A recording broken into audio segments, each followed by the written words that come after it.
Hello Stampers, my name is Linda Bedinger and I'm an independent Stampin' Up! Demonstrator, and today I have a little card project for you.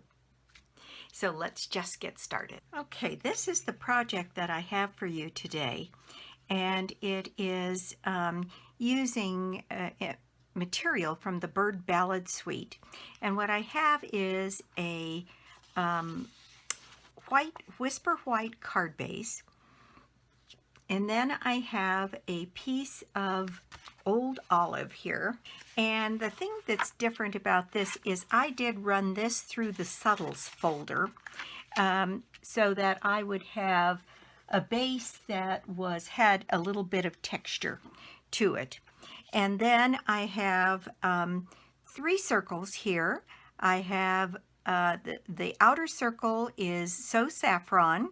The inner circle is Mango Melody, and then the smallest, these aren't circles, they're ovals, and the smallest oval is from the Bird Ballad Designer Series paper. The dies that I used are these 3 ovals here, and pretty much they nest inside one another. So this first one measures a little under 3 inches across. That's the largest of them. The second one measures, and this is out of the Layering Ovals dies.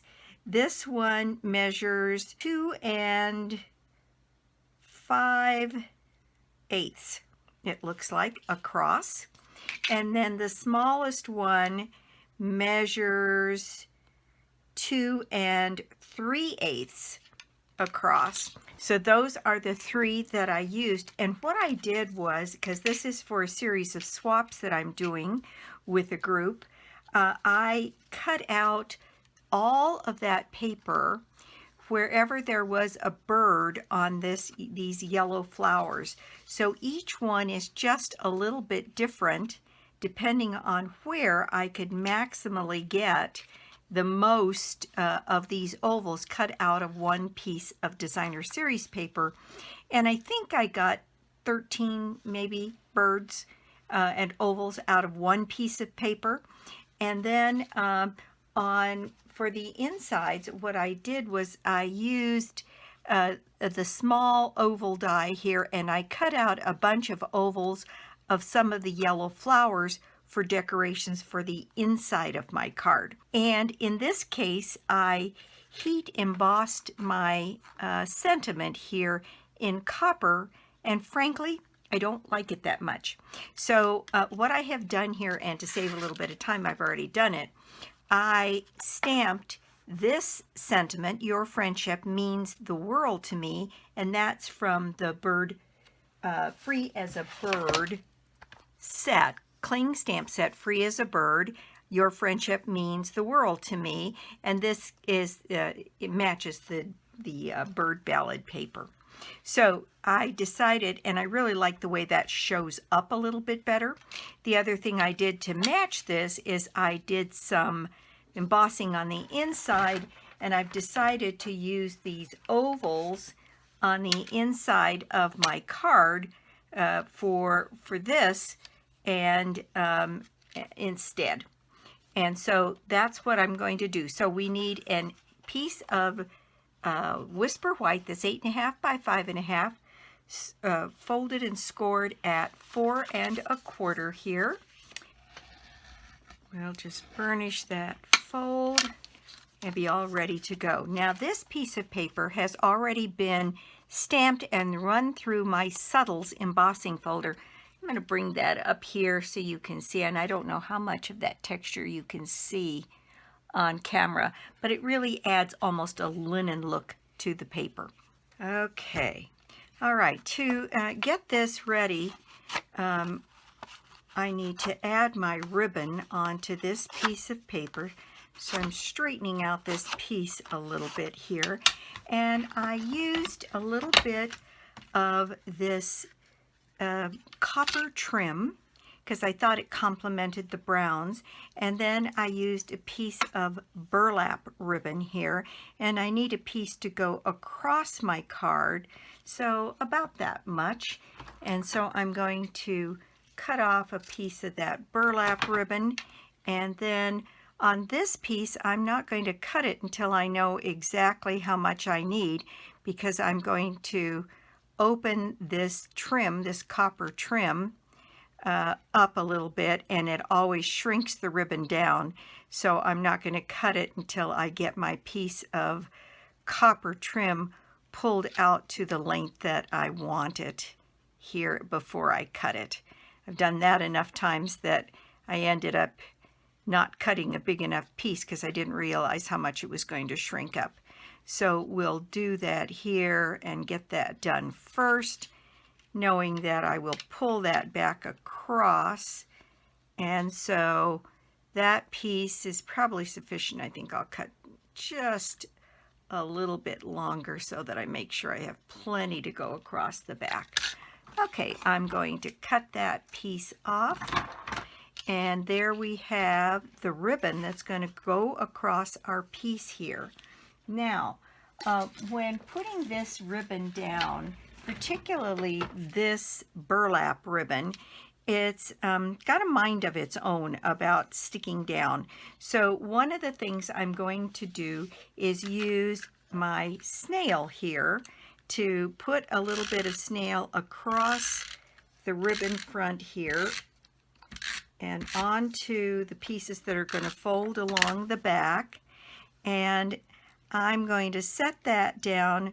It looks to me to be about maybe an inch, inch and a quarter from the bottom here and about across the card so that it's about that amount on the top.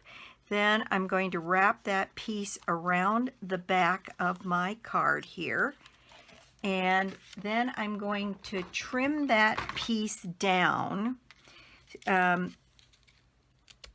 so that it's not got too much. And I'm going to secure that down with a little bit of Scotch tape. This ribbon notoriously wants to pick up. So I'm going to put that down with a little tape. And the same thing on this end. I'm going to trim some of that ribbon off. And then I'm going to use a piece of tape here and secure that ribbon down. All right, there we go. And then I've got a little bit of glue on this ribbon here coming across so that it'll stay put a little bit. And there we go. All right, then I'm going to take my piece of copper ribbon here, and I thought the copper and the shiny added something. So I'm going to pull that across the piece here and secure this ribbon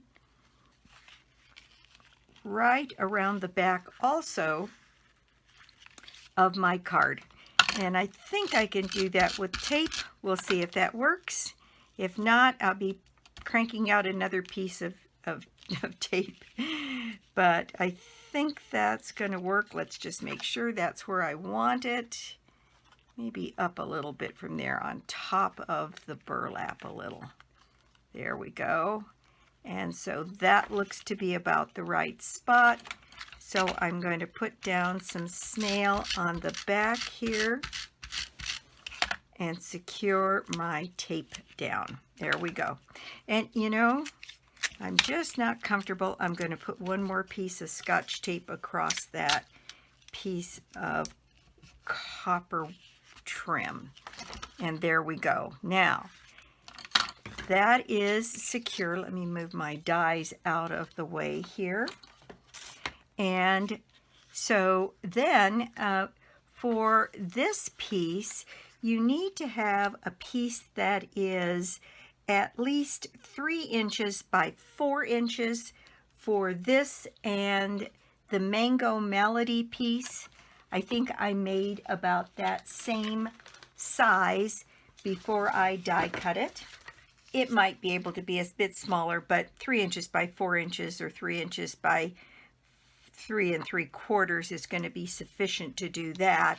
And then the last die is used on the designer series paper wherever you can to capture the bird. In this case, I captured that same one, but on several of these, the bird is in a completely different place. So let's pick one that's not quite the same. In fact, this bird goes in the opposite direction. So I think we'll use that one for this. Now, I put a few little marks on my grid paper here, and so that I could center my oval here in the Saffron, so that I could have a fighting chance of getting this centered and where I wanted it. So I added quite a bit of tape to the back of my Mango Melody piece here, and then use this little guide to help me hover over and get this piece centered on there. There we go. And if I keep it sort of in that place, I've got a pretty good chance of getting that on here and having it be centered as I set it down. So now I'm going to center this piece on top of here. And I think having those grid lines just helps me orient top and bottom and right to left.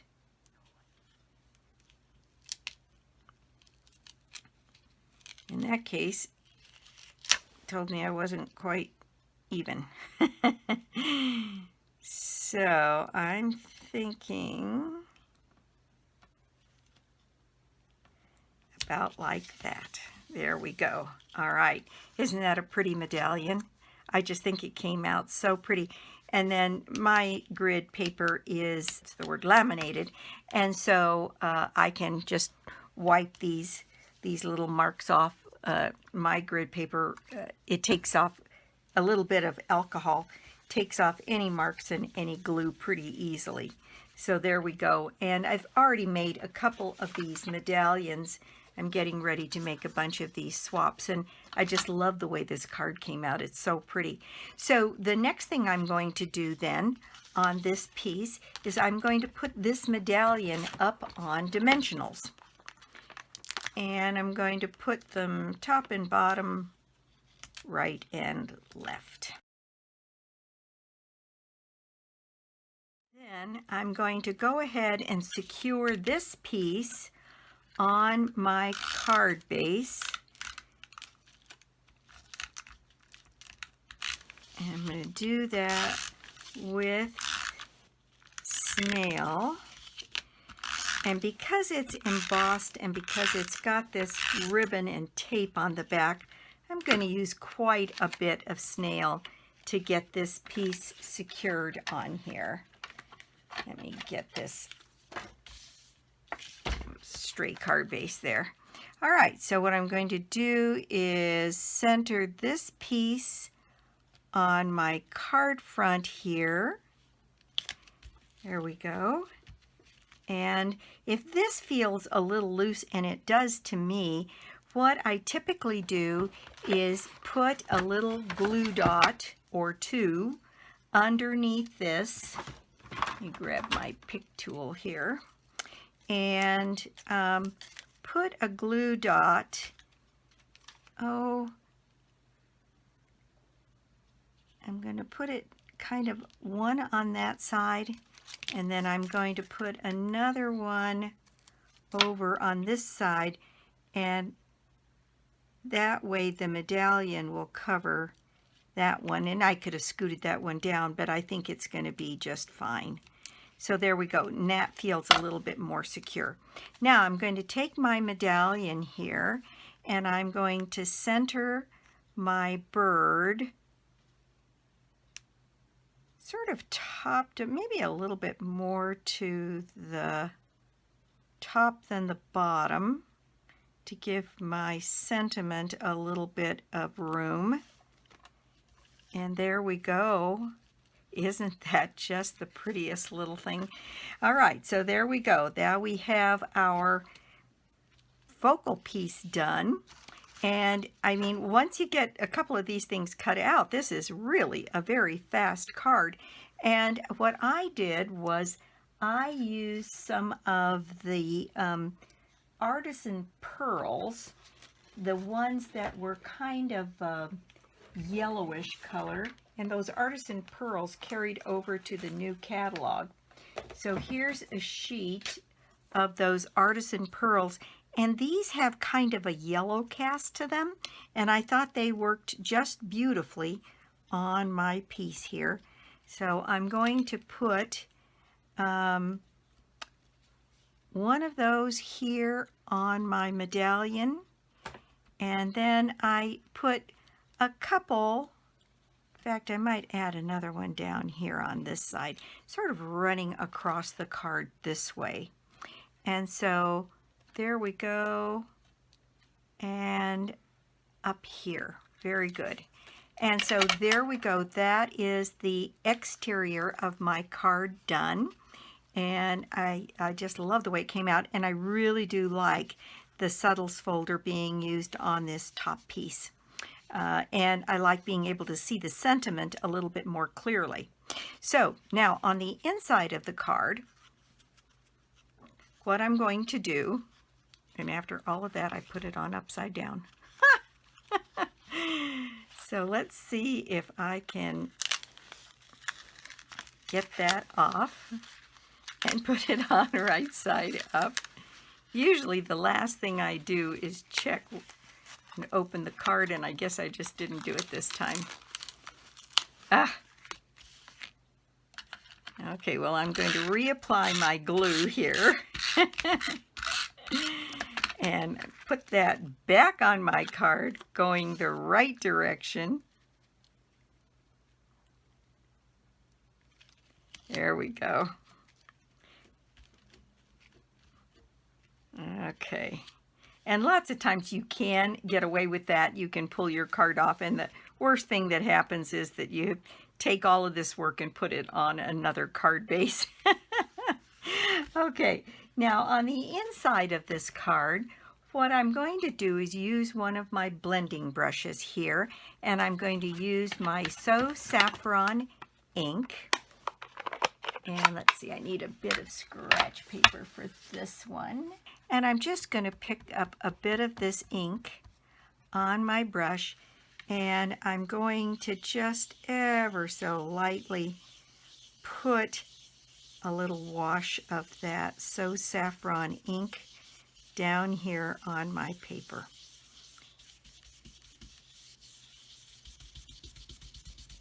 And I love using these blending brushes, and I've got the name of the person that I got these from, and I will link that below the video. She's here in Colorado and has a little craft store in her home, actually. And I've secured another set. Oh gosh, I just got my smudge on there. So this card is definitely destined to get done on a different card base, I can tell. But what I want to show you is exactly what I'm going to do to put it together, and then you can decide from there what you want to do about it. Now, I have cut out one of these birds from the other piece of paper from the Bird Ballad Suite, and this is the paper with the little birds all over it. And so I have cut out this bird, and this one kind of matches the one on the front here, and I thought that I could secure this little bird down here in the corner, right in here, and then take one of those little ovals with some of the yellow flowers and place it right in here. And that is going to be my decoration for the inside of the card. Now, I will go back and fix this and put this right down in here. And that is the project for the day. So thank you so much for stopping by my YouTube channel today. I do so appreciate it. And if you don't already have a Stampin' Up! Demonstrator, I'd love to be your demonstrator, or you could join my team. Joining Stampin' Up! Is always a good thing to do. It's $125 worth of product for $99, and then all of your materials are to start out with at a 20% discount. So again, let's see, and my prize for the month is one of the big complete suite of your choice from the catalog. And the only thing you have to do is put an order on my site to be in the drawing, www.lbedinger.stampinup.net, or you can get to it through my blog, www.ingenuity.com. And again, I will be back with more cards, more projects, and more tips. Bye.